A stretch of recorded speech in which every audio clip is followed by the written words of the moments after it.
Band structure in metals. हमने valence band की definition तो लिख ली, अब कंडक्शन बैंड की डेफिनेशन भी लिख लेते हैं। पिछले हमने समझाई थी, डेफिनेशन नहीं लिखवाई थी, लिख लेते हैं। आइए, conduction band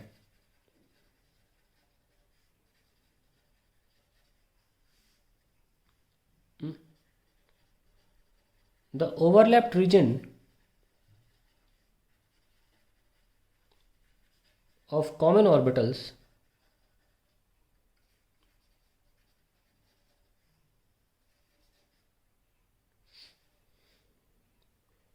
of atoms in a solid lattice.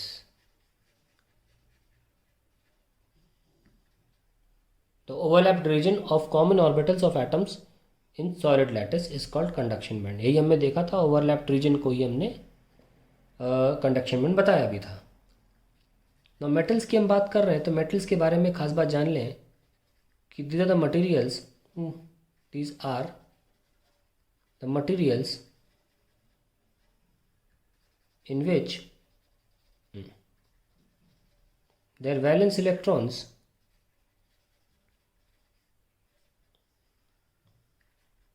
exist in the conduction band।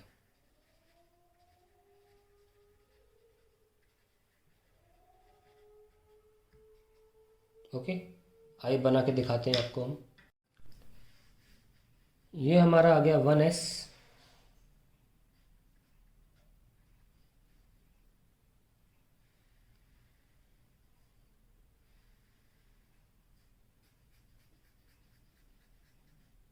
ये आ गया 2s,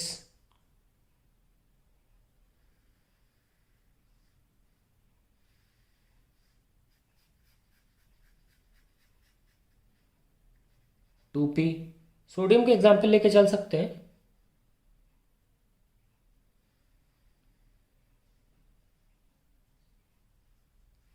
थ्री एस, और सोडियम के एग्जाम्पल लेके चले तो थोड़ा सा भरा हुआ था, है ना, पूरा तो भरा नहीं था।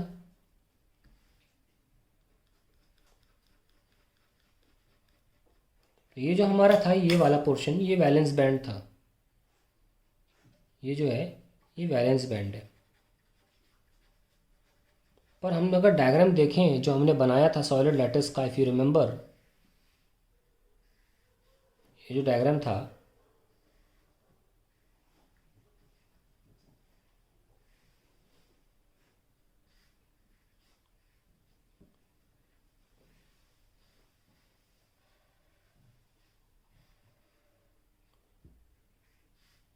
इसमें यहाँ तक तो 2p था, फिर 3s और उसके ऊपर वाले ऊपर आ गए। हालांकि सोडियम के केस में जो 3s है वो ओवरलैप के ऊपर का पोर्शन था, वो लगे हाथ वैलेंस बैंड भी साबित हुआ, क्योंकि उसमें आखिरी इलेक्ट्रॉन भी था, वैलेंस इलेक्ट्रॉन। पर वो आ गया कंडक्शन बैंड के अंदर। याद होगा आपको, 3s कंडक्शन बैंड के अंदर था। तो इसका मतलब होता है आप कंडक्शन बैंड में भी हैं और आप वैलेंस बैंड में भी हैं। इलेक्ट्रॉन के बारे में बात कर रहा हूँ मैं, कि आप इलेक्ट्रॉन भाई साहब, आप वैलेंस बैंड में तो हैं ही, और आप कंडक्शन बैंड में घुस चुके हैं। इसे कहते हैं ओवरलैपिंग। यहाँ जो ओवरलैपिंग है वही दिखा रहा हूँ मैं यहाँ पे। अब कंडक्शन बैंड तो कितना भी ऊपर हो सकता है, 4s भी, बहुत सी चीज़ें हैं। तो थोड़ा सा ऊपर ये यहाँ तक बना दिया वैलेंस बैंड, तो कि अलग कलर से हम यूज़ कर सकते हैं। यहाँ से आप शुरू कर सकते हैं, यहाँ से ओवरलैपिंग हुई होगी मान के चलो। ये जो लाइन बनाई है ना, ये देख सकते हो आप, थोड़ी नीचे से ओवरलैपिंग हुई होगी ना, तो यहाँ से कंडक्शन बैंड चालू हो गया होगा और गया होगा ऊपर तक, ऐसा नो। तो इसको हम बोलते हैं कंडक्शन बैंड, उसे कहते हैं ओवरलैपिंग। समझिए आप, अभी तक केमिस्ट्री में, फिजिक्स में जो भी है, रटते आए होंगे कि कैसे मिक्स हो रहा है बैंड्स। यहाँ लॉजिक है इसका सीधे। ये 3s की लाइन थी, देखो ये वाली लाइन, ये अलग से देखो, ये 3s की लाइन थी, और ये ब्लू जो बनाई है ये 3s के थोड़ी सी नीचे है। 3s यहाँ पे ख़त्म हो गया था, ऐसा नो। और देखिए यहाँ पे जो 3s का वैलेंस बैंड है वो यहाँ है, और हल्का नीचे से ओवरलैपिंग चालू हुई थी, ये ब्लू लाइन वाली, इसलिए मैंने नीचे बनाई है। तो ये आपका कंडक्शन बैंड है। तो अल्टीमेटली जो इलेक्ट्रॉन है वो इस रीजन में लाई करता है, द गिवन पार्ट जो डबल शेडेड हो गया यहाँ पे, ये लीजिए double shaded, just like this, ये पार्ट जो है ना। अगर मेरे पास बचा हुआ होगा तो दिखाता हूँ। हाँ, ये रहा बढ़िया डायग्राम। आप देख सकते हैं कि जो रेड लाइन थी इसके ऊपर 3s आया था, यस और नो, और वो कंडक्शन बैंड में एंट्री मार लिया था, ये कंडक्शन बैंड ने एंट्री मार लिया था, वो वही दिखा रहा हूँ। आई होप ये क्लियर हो गया होगा। ये आपका ओवरलैपिंग है। तो पहले से ही ये फ्री इलेक्ट्रॉन्स कंडक्शन बैंड में मौजूद हैं और यही कारण है कि मेटल्स कंडक्ट कर पाते हैं। ठीक है, अब हम बात करेंगे वैलेंस, क्या कहते हैं उसे, conduct band structure in semiconductors. पहले नॉन मेटल्स देख लेते हैं। Band structure in non metals.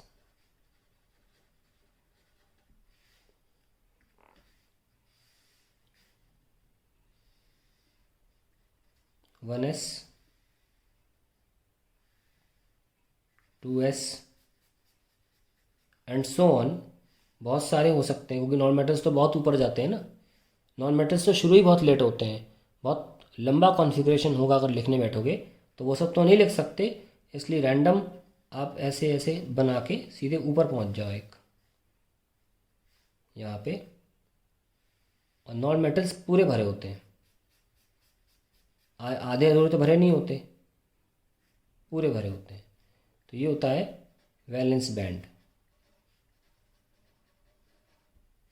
और इसके ऊपर होगा कंडक्शन बैंड, काफ़ी अच्छा खासा गैप होगा कंडक्शन बैंड। और ये जो गैप है डेल्टा Eg से दिखाया जाता है और इसे बोलते हैं Fermi energy gap. Fermi energy gap.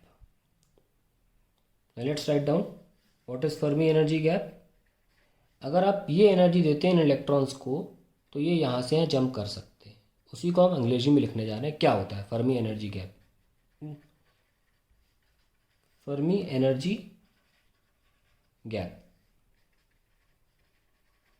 it is the energy required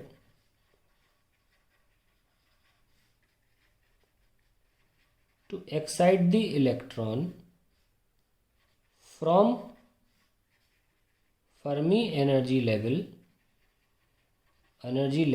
क्योंकि टॉप मोस्ट जो लेवल होगी वो वैलेंस बैंड की टॉप मोस्ट लेवल जो होती है उसको फर्मी एनर्जी लेवल भी बोलते हैं, Fermi energy level.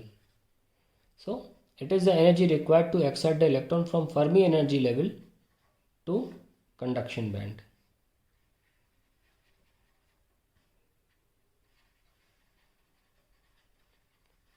Now in case of non-metals,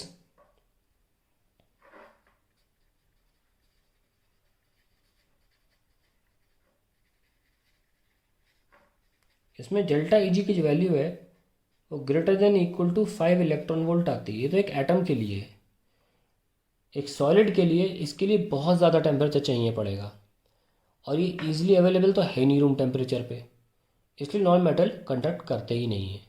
room temperature पे कोई इलेक्ट्रॉन इस रूम टेम्परेचर बता दूँ, एट रूम टेम्परेचर जो ईजिली अवेलेबल एनर्जी होती है वो बहुत 1 इलेक्ट्रॉन वोल्ट होती है और बड़े स्केल पर एनर्जी बहुत ज़्यादा होती है।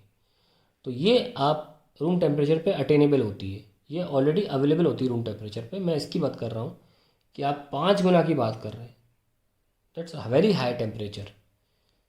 तो इसीलिए इलेक्ट्रॉन जंप ही नहीं करता कंडक्शन बैंड में और ये गैप कभी कवर नहीं हो पाता इंसुलेटर के केस में, इसलिए इंसुलेटर कभी कंडक्ट ही नहीं करते हैं।